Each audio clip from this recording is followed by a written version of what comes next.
আসসালামু আলাইকুম, welcome to my channel. সবার কি অবস্থা, কেমন আছেন? আলহামদুলিল্লাহ সবাই অনেক ভালো আছেন, আমরাও ভালো আছি। আজকে হচ্ছে খুবই স্পেশাল দিন, আর এই দিনটাতে হচ্ছে আমার হাজব্যান্ডের সাথে আমার ফার্স্ট দেখা।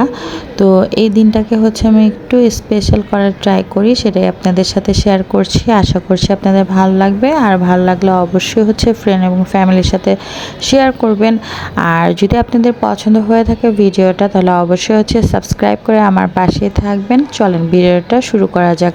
এই তো এখানে আমি যেহেতু মেহেদি দিতে একটু পছন্দ করি, মেহেদি দিলাম, দেন হচ্ছে চুড়ি পরলাম, তারপর টেবিলটাকে হচ্ছে সাজাতে চলে এসেছি। আর যেহেতু ক্যান্ডেল লাইট ডিনার করব, তো ক্যান্ডেল লাইট হচ্ছে লাগবে, আর আমার কাছে যা ছিল সেগুলো দিয়ে হচ্ছে ডেকোরেট করছিলাম। আর দুপুরবেলা হচ্ছে আমি বিফ কাবাব একটা রেডি করে রেখেছি, সেটা হচ্ছে শিক বিফ কাবাব, আর চিকেন লেগ পিস দিয়ে হচ্ছে তান্দুরি রেডি করে রেখেছি। সব ফ্রোজেন করে রেখেছিলাম যাতে হচ্ছে ভালো করে মশলাগুলো যায়। আর হচ্ছে পুটিংটা চুলায় দিয়েছিলাম, এর ভিতরে পুটিংটাও রেডি হয়ে গিয়েছে।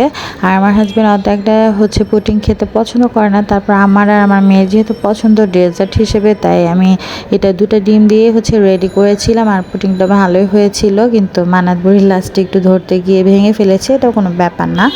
আর যে তোর বাবা হচ্ছে অলরেডি বলেছে সে আসতেছে, তো এখানে আমি চুলার ভিতরে হচ্ছে তাড়াতাড়ি করে হচ্ছে কাবাবগুলো ভেজে নিচ্ছিলাম।